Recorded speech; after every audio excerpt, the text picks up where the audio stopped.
Ito ang Bombo Radio Philippines. Fully digitalized. Numero 1 sa balita, komentaryo, drama at serbisyo publiko. Bombo Radio Philippines. Bombo Radio Philippines. Ang inyong #1 at most trusted radio network in the country. Basta Radio Bombo. Oras sa Bombo Radio, doon na kita ay 19 minutos na kalabay sa alas 7 ang tak na sa buntag. Mga kausap, mga kaisunan, aniyan ng paghatod sa mga uluhas sa mga balita karo nga buntag sa itong top story.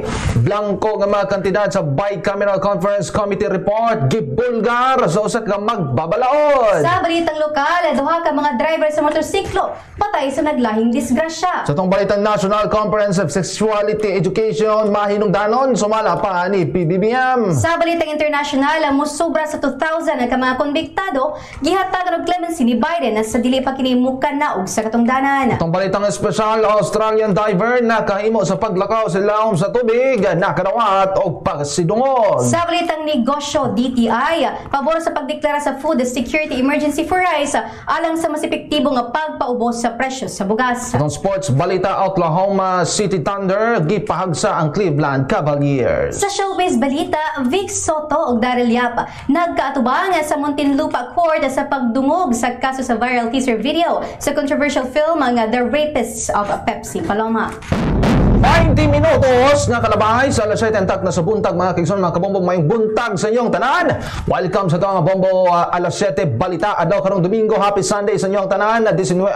Pizza 19 ning bulan sa Enero tuig 2025. Nanukad gikan sa News Information Center sa Bombo Radio Davao. Kini ang mga tigbalita. Kini si Bombo Prince Pandeleng. Kini usab si Bombo Limal Duero karon pagsubay na sa detalye sa itong top story. Gisaysay ni Congressman Isidro Ungab nga katingalahan sumala pa ang Bicameral Conference Committee report nga gipirmahan sa mga magbabalaod gumikan adunay matod pa kulang-kulang nga mga datos wala pagdeklara og sakto nga kantidad sa mga proyekto sa mga report. Dugang panini nga dili sumala pa tama nga pirmahan dayon sa mga magbabalaod ang mao nga Bicam kung kulang ang datos gumikan adunay dakong epekto kini sa General Appropriation Act kon GAA. So, with all these findings, makikita natin na defective yung Bicam report. At bakit pinirmahan ng members? So, the House and the Senate ratified defective Bicam report. In other words, apektado yung ating GAA because Bicam report was defective. What was ratified by both houses is are defective. Ang dami ko lang na blanco that can be shown in the Bicam report at firmado. So, yun ang aking nakikita na findings. Tipik sa pamayag ni Congressman Isidro Ungab, gikanayon usab ni kaning Pangulong Rodrigo Duterte nga gumikan dili kompleto ang detalye sa mga kantidad. Invalid sumala pa ang mga budget. Dugang panini nga dili angayan nga putlon ang detalye sa mga budget gumikan kwarta kana sa katauhan og mura ra sumala pag kini og mihatag og blanko nga cheque. Arod niya sulatan og bisan unsa nga kantidad dayon gamiton sa dili sakto nga mga proyekto. Pagkaputol-putol yan o may kulang, that is not a valid budget for implementation as law. Hindi na pwede mag-blanco-blanco dyan sa pera ng tao. Ano ka man? It's people's money. Maglagay ka ng mga mga provisions but without the true and correct items or money that would be appropriated by Congress, by the people owning the money. So everything must be explained clear, patent, without doubt. We are not, para ka binigyan ka ng blanco check dyan, o sige, bahala na kung ano ilagay ninyo. Hindi natin alam kung ano ang reserva nila, kung anong gusto na ilagay, sobra doon sa pera natin. It could be that the money is in the hands of the government now, or future appropriations, or reserva ba ito? If it does not clear anything, then that is invalid and not correct. Tipik sa pamayag ni kaning Pangulong Rodrigo Duterte. Oras ito si Bianan, 24 minutos ni Kalamay sa alas 7 entak na sa buntag ug karon pagsubay na sa mga detalyeng balita nga lokal. Patay ang duha ka mga driver sa motorsiklo man sa nahitabo nga managlaing disgrasya dinhi sa rehiyon. Subay sa report sa mga otoridad unang nahitabo nga disgrasya sa barangay Bunawan ning Dakbayan sa Davao. Dol kana sa overpass nga kung diin usa ka babaeng driver sa motor nga si alias Beng ang nalatayan sa dump truck atol sa mga panghitabo sa inisyal nga investigasyon sa mga otoridad. Nagmaneho sa ka motorsiklo nga gipanagyan sa mga babaeng biktima apan kalit lamang kining na disgrasya pinagi sa pagkasangit sa dump truck. Sumala pa sa mga nakasaksi nga nalatayan pa ang abaga sa biktima nga mao'y hinungdan sa hinanaling kamatayon ini. Nasayran pa uli na unta ang biktima sa aron nga pagtambong sa adlaw nga natawhan sa iyang kaugalingong uyuan samtang sa laing bahin usab patay ang usa ka driver sa motorsiklo sa nahitabong nga bangga sa duha ka mga motorsiklo sa barangay Ropara na Digos City. Subay sa report sa kapulisan, giilang biktima nga si Harold Bacalso, 22 anyos, driver sa mga motorcycle. Nagdagan sumala pa sa managlaing direksyon ang duha ka mga motorsiklo apan kalit kami sugat sa linya sa Honda Wave motorcycle gagmaneho sa usa ka alias Rainy Boy. Ang usa pa ka motorsiklo gumikan sa mga panghitabo nalagpot ang duha ka masakay sa motor sa kalsada. Lakip usab ang backride niini nga si alias Vince. Gidala pa usab sa balay tambalanan mga naisgutan apan gideklara na kining dead on arrival sa Provincial Hospital sa Digos City si Harold samtang ang usab si Rene o si alias Vince. Sa laing bahin nagkahiusang gobyerno sa New Zealand ug ang Mindanao Development Authority kun minda sa ilang diplomatikong relasyon nga nagatutok sa kalambuan og agrikultural nga pagtubo sa Mindanao. Ang pakigpulong tali sa New Zealand Ambassador nga si Dr. Catherine McIntosh ug Minda Chairperson Secretary nga si Leo Tereso Magno nagtuki sa mga nagapadayon ng inisyatibo o mga bagong kolaborasyon aron na mapalambo ang ekonomikanhong kaligon sa rehiyon. Ang mga diskusyon na nagatutok sa pagligon sa suporta sa New Zealand alang sa Mindanao, ilabi na sa agrikultura, edukasyon o kalambuan. Gihisgutan ni McIntosh ang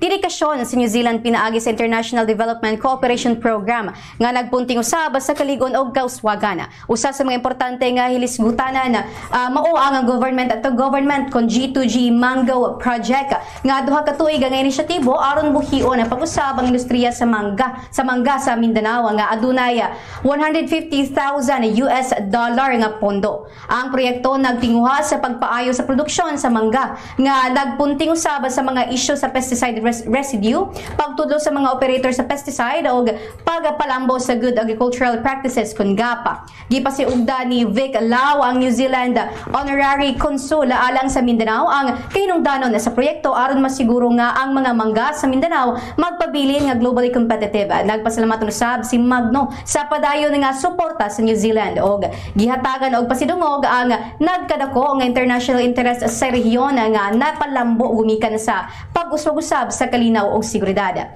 Giusgitan usab sa panagpulong ang mga oportunidad alang sa mga Mindanaon nga mamahimo nga makapadayon og taas nga edukasyon sa New Zealand pinaagi sa mga scholarship grant nga nagtinguha sa pagpaligon sa mga individual pinaagi sa world-class nga edukasyon.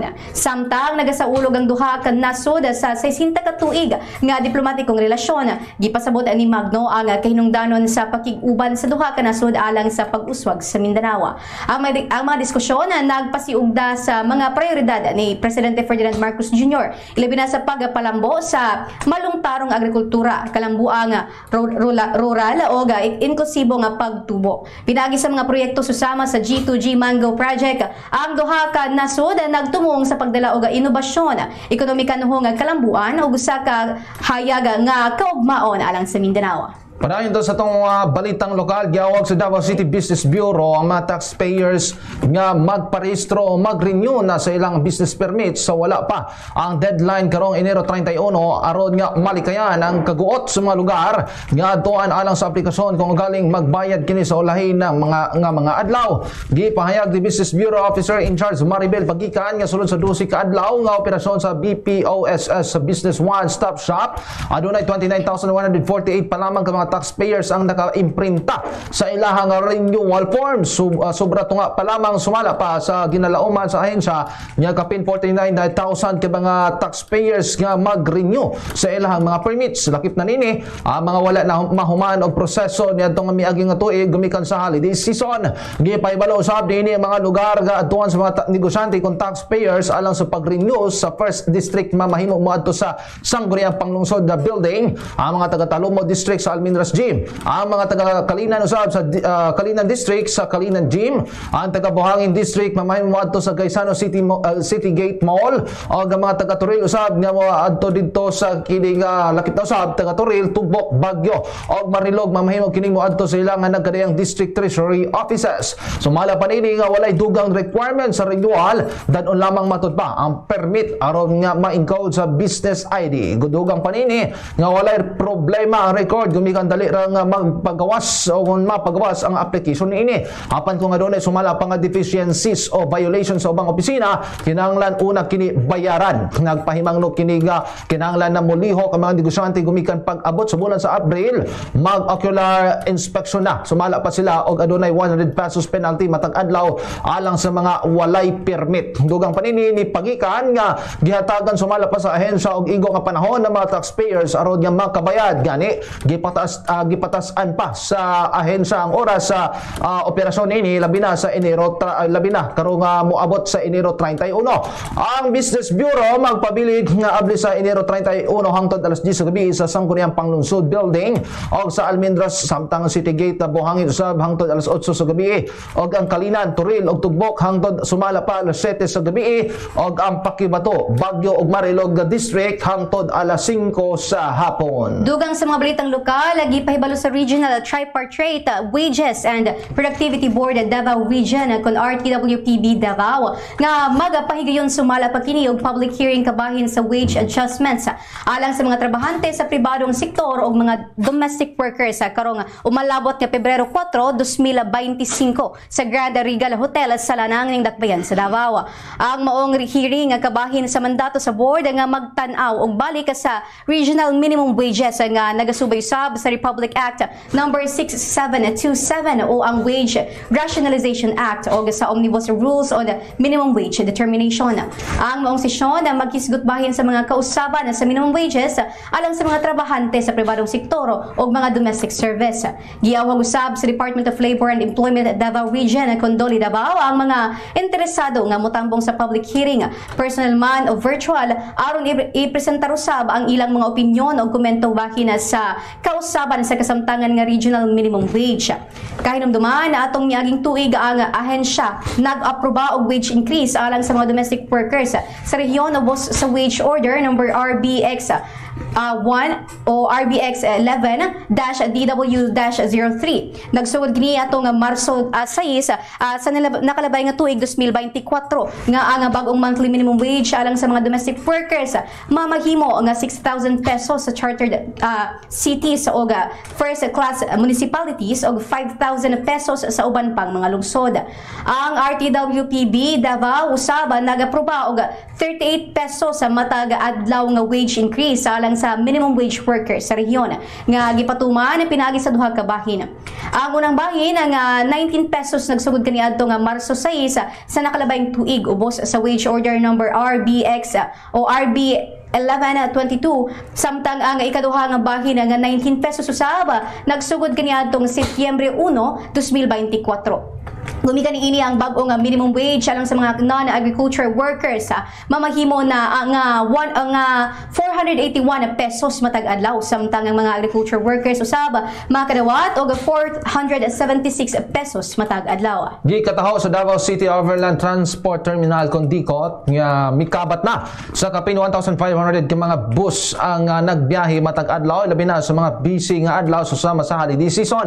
Sumala pa ni DICOT Manager Aisa Yusop kini kini usa ka dakong pagtaas kung itandi sa 2023 nga tuig, din mas ubos ang ihap sa pasahero pag-abot sa Disyembre 24 o 25. Kamtang niadto nga 2024 misa ka ang ihap sa mga pasahero hinungdan sa pagdugang og daghang mga bus aron nga matubag ang panginahanglanon sa pagdagsa sa mga pasahero. Ang matag adlaw nga mga biyahe sa bus milapas sa 1,500 ka mga pasahero nga katubang sa kapin 80,000 ka mga pasahero matag adlaw. Sumala pa ni Yusuf nga ang target lamang sa dikot alang sa mga holiday season alang sa 1,000 hangtod sa 1,500 ka mga biyahe sa bus. Apan niadto nga miaging nga mga holiday season nilapas sumala pa kini og 1,500 nga mga biyahe. Kasagaran mahitabo ang peak travel days tulo ka adlaw sa wala pa ang Pasko og bag-ong tuig og sa mga adlaw nga mosunod. Dugang panini nga sa mga busy nga panahon kasagaran ginalauman sa dikot nga makaproseso og 1,500 ka mga bus trips matag adlaw nga katugbang kana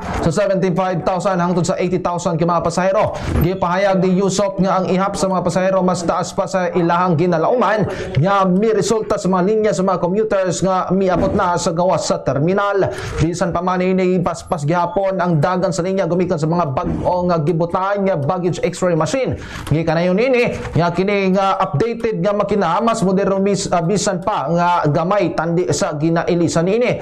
Nagpadayon usab sumala pa ang operasyon sa mga bus companies niadto nga Pasko bagong tuig aron nga maserbisyohan ang mga pasahero niini. Gibutyag usab ni Yusuf nga ang gipaabot na kadaghanon sa pasahero niadto nga Nobyembre 2024 wala na hitabo apan mibawi inuon ang ihap sa mga pasahero niadto nga Disyembre tuig 2024. Opisyal na nga gitunol sa Department of Social Welfare and Development Davao Region kun DSWD Davao ang pag-ong dormitoryo alang sa Atamanubo nga mga magtutungha.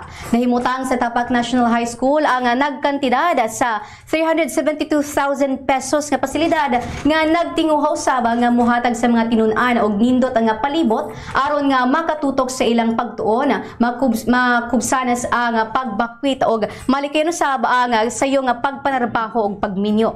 Ang dormitoryo kabahin sa Pantawid Pamilya Pilipino Program kun 4Ps sa departamento nga nagpahimuga to saba sa importansya sa edukasyon alang sa mga benepisyaryo ilabi na sa geographically isolated and disadvantaged areas kun gida. Usa sa mga nagunang estratehiya ubos sa 4Ps mao ang Enhanced Support Services Intervention kun ESSI nga nagasuporta sa marginalized nga mga komunidad. Lakip na niini ang indigenous peoples sa Pakibato District, Davao City. Ang programang 4Ps gilusad niadto nga 2008 o gi-establish sa Rusab pinaagi sa Republic Act number 11-310 niadto nga 2019 nga mao ang National Poverty Reduction and Human Capital Investment Strategy. Naghatag kini og unconditional cash transfers ngadto sa mga benepisyaryo hangtod 7 ka tuig tumong niini mao ang pagpalambo sa panglawas sa nutrisyon ug edukasyon.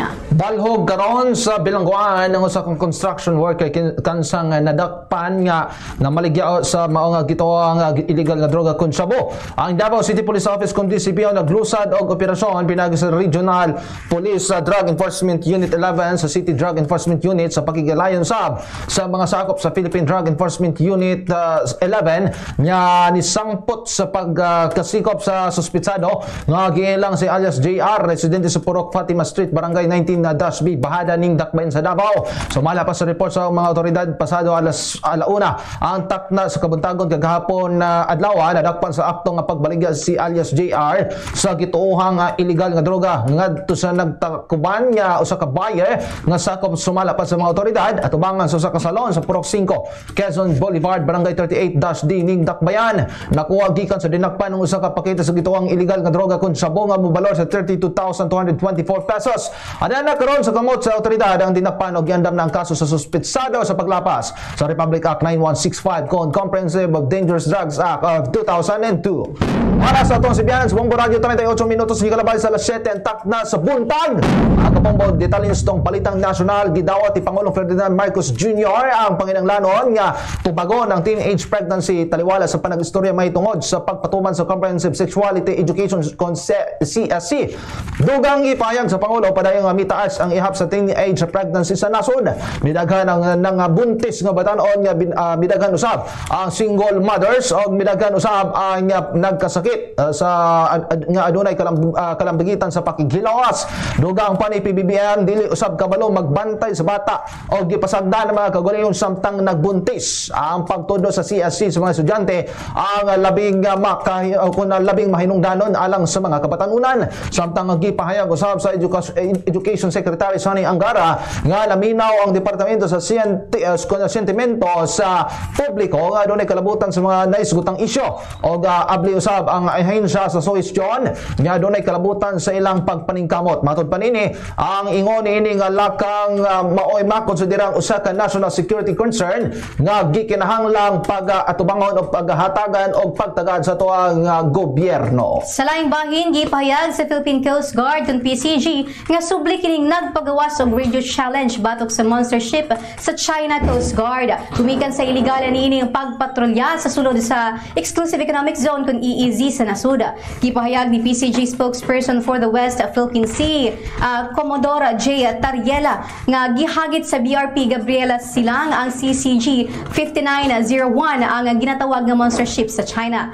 Gipahayag ni PCG spokesperson for the West Philippine Sea, Commodore J. Tariela, bisan pa man sa ubay-ubay nga radio challenge sa PCG, nagpadayon lamang gihapon ang Chinese vessel sa ilahang illegal nga operasyon. Matud pa usab niini ang otoridad sa Pilipinas sa nahisgutang mga katubigan ang naisubaya sa Philippine Maritime Zones Act, United Nations Convention on the Law of the Sea o sa 2016 Arbitral Award. Ang monster ship sa China ang unang nakitaan sa gilayong 54 nautical miles gikan sa Capones Island, Zambales.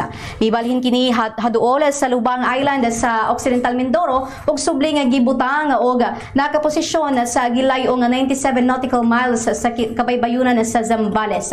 Samtang pipila ka barko nga panggubat usab sa Philippine Navy ang mihimo sa pagbansay-bansay pinagi sa Sovereignty Patrol sa West Philippine Sea, taliwala sa nagpadayong presensya sa monster ship sa China sa kabaybayunan sa Zambales. Nahukman og silot kamatayon ng 38 ka mga overseas Filipino workers kon OFW nga nagtrabaho sa mga nagadayang kanasuran. Kini ang gibutyag ni Attorney Hans Leo Kakdak, ang kasamtangang sekretaryo sa Department of Migrant Workers kon DMW. Dugang panini nga nagpadayon ng ilang monitoring sa mga Pilipinong nasilutan og kamatayon. Matod panini, kadaghanan sa mga nagatubang og death row cases ang nagagikan sa Saudi Arabia o Middle East nga nalambigit usab sa pagpatay, illegal nga droga ug ban pangbugat nga kaso. Apan bisan pa man ini gikanayon sa mga naisgutang sekretaryo nga makasiguro ang mga kadugo sa mga OFW nga tabangan pagyapon sa gobyerno mga Pilipinong nahukman og silot nga kamatayon. Dili lamang legal assistance ang ilahang ihatag, gumikan gihatdan usab nila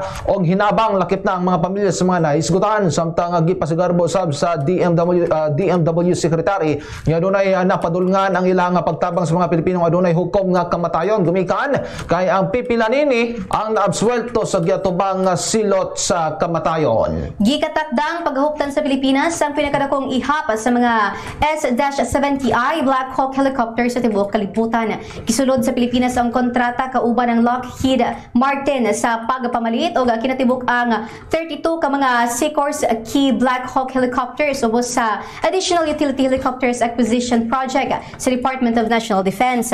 Gipahayag ni Sikorsky Aircraft Vice President of Army and Air Force Systems Hamid Salim sa higayong makumpleto ang naisgutang deal. Ang Pilipinas na ang magsilbing adunay pinakadaghang S-70I Black Hawks.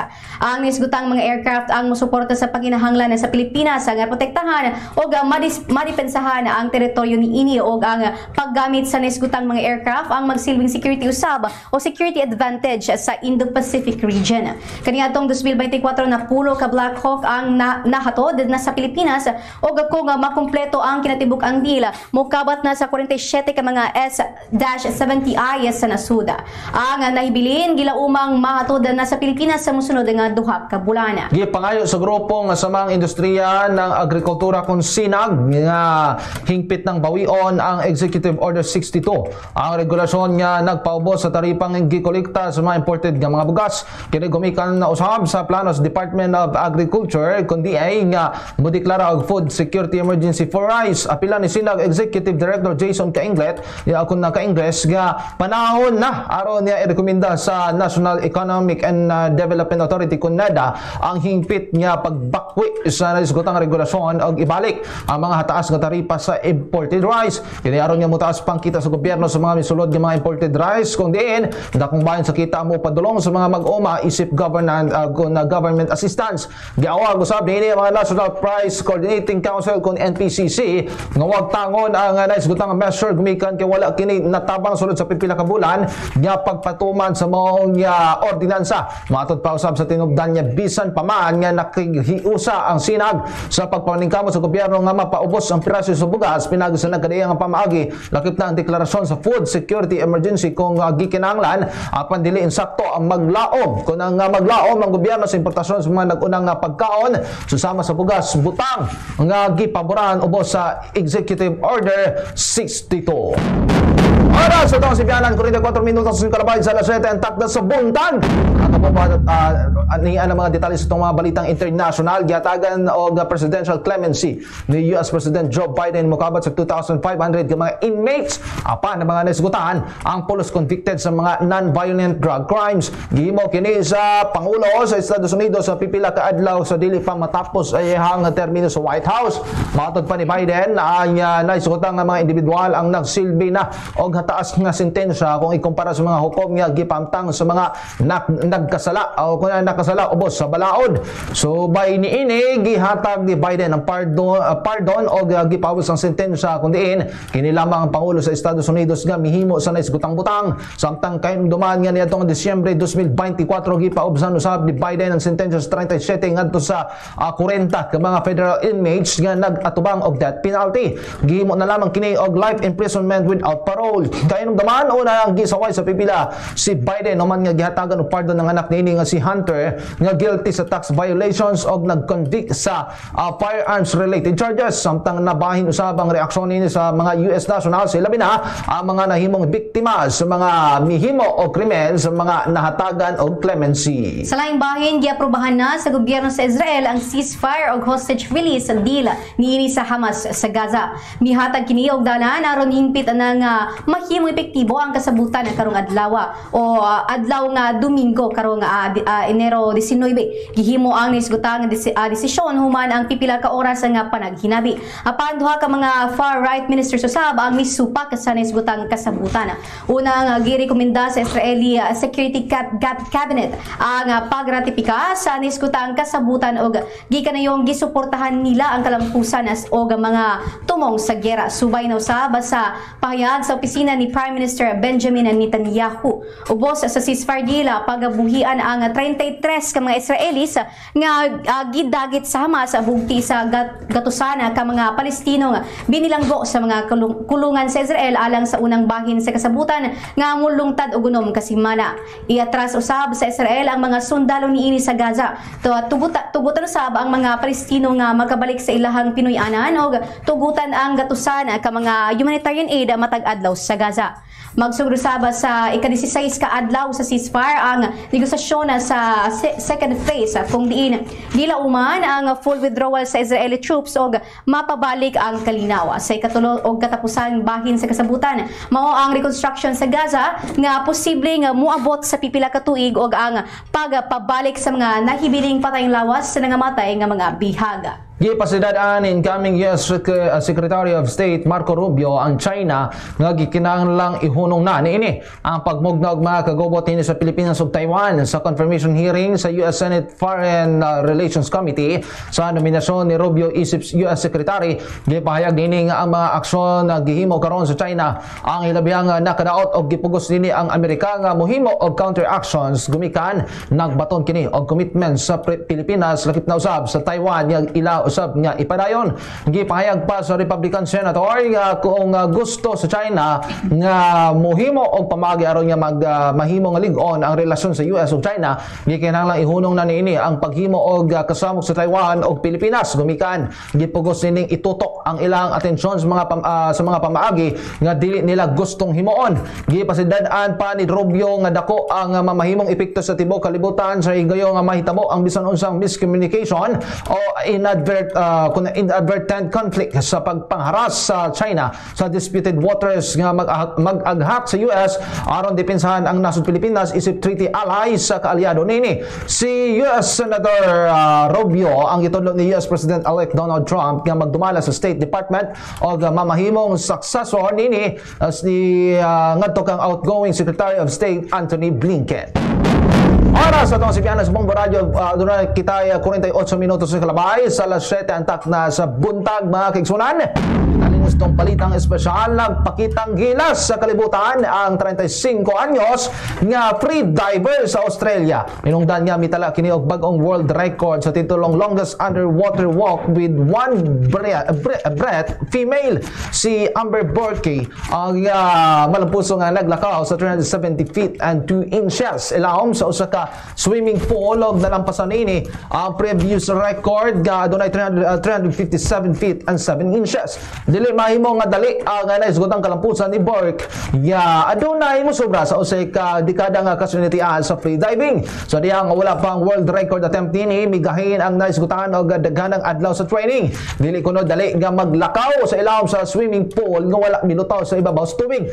Ang estilo sa paglakaw ni Burke ilawom sa tubig ang nakasentro sa pagpiko sa iyang lawas sa 90 degree nga anggulo nga daw susama sa naglangoy samtang ang tiilini ang nakatamak sa salog sa pool. Detalye na sa balitang negosyo. Miuyon ang Department of Trade and Industry kung DTI nga magdeklara og food security emergency for rice.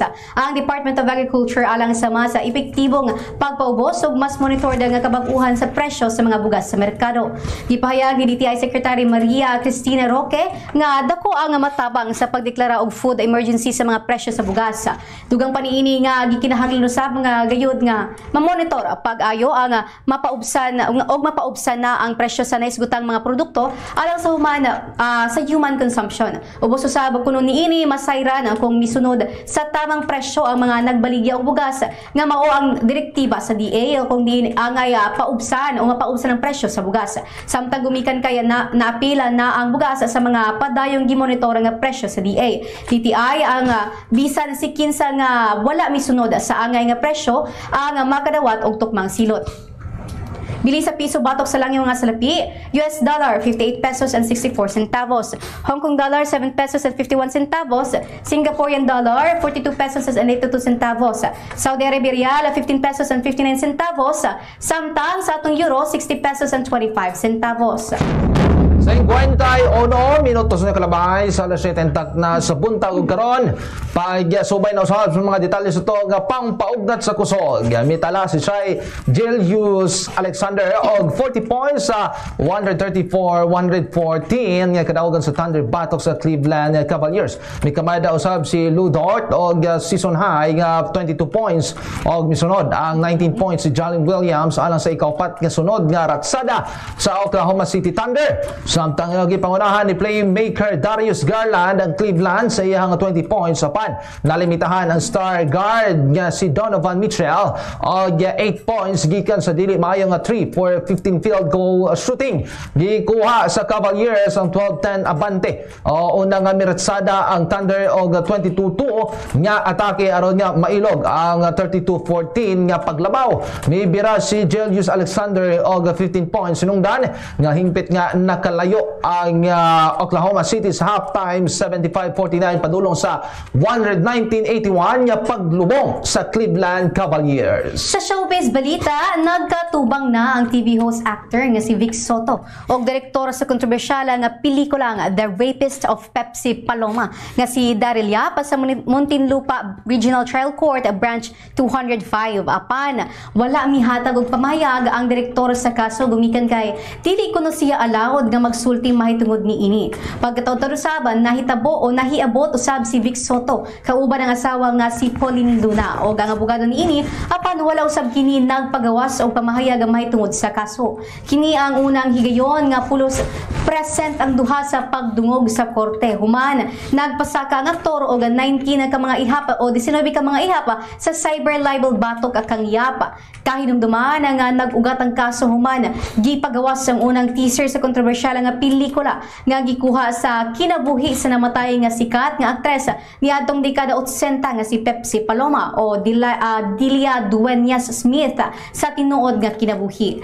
Gipagawas ang teaser video niadtong Enero 1 ning tuig kasamtangan nga nag-viral dayon human gihisgutan ang pangalan sa TV host nga milugos puno kang Paloma. Gipangayo ni Soto ang pagpagawas sa writ of habeas data kaniadtong Enero 7. Sa higayon paboran kini sa korte manduan siya pa sa korte nga i-take down o dili kaha itama ang pipila ka mga porsyon sa teaser nga gi-question sa kampo ni Vic Soto. Oras ito ang sibianan sa Bombo Radio Davao mga kingsunan. Aduna kita 53 minutes mga kingsunan, 53 minutos sa kalabay sa Liseta entak na sa buntag mga kingsunan. Itong balikan mga nagkadayang uluhan sa itong balita karong mga takna sa itong top story. Blanco ng mga kandidat sa Bicameral Conference Committee report gibulgar sa usa ka magbabalaod. Sa balitang lokal, duha ka mga driver sa motorsiklo patay sa naglahing disgrasya. Itong balitang National Comprehensive Sexuality Education hinungdanon sumala pa kana ni PBBM. Sa balitang internasyonal, musobra sa 2,000 ka mga konbiktado gihatagan og clemency ni Biden sa dili pa kini mukanaog sa katungdanan. Sa itong balitang espesyal, Australian diver na kahimo sa paglakaw sa ilawom sa tubig na kadawat og pasidungog. Sa balitang negosyo, DTI pabor sa pagdeklara sa food security emergency for rice alang sa mas epektibong pagpaubos sa presyo sa bugas. Sa sports balita, Oklahoma City Thunder gipahagsa ang Cleveland Cavaliers. Sa showbiz balita, Vic Soto ug Daryl Yap nagkatubang sa Muntinlupa Court sa pagdungog sa kaso sa viral teaser video sa controversial film nga The Rapists of Pepsi Paloma. 55 minutos may kalabay sa alas 7 entak na sa buntag mga kingsunan mga kabombo. Dagan niyo salamat mo kanin naglangkob sa tong bombo alas 7 balita. Adlaw karong Domingo, happy Sunday kaniyong tanan mga kingsunan. Pizza 19 ning bulan sa Enero tuig 2025 nanukad gikan sa News Information Center sa Bombo Radio Davao kini ang mga balita. Kini si Bombo Friends Pandilenga. Kini usab si Bombo Limuel Duero alang sa the number 1 most trusted radio network in the country, Bombo Radio Philippines, Basta Radio. Bombo!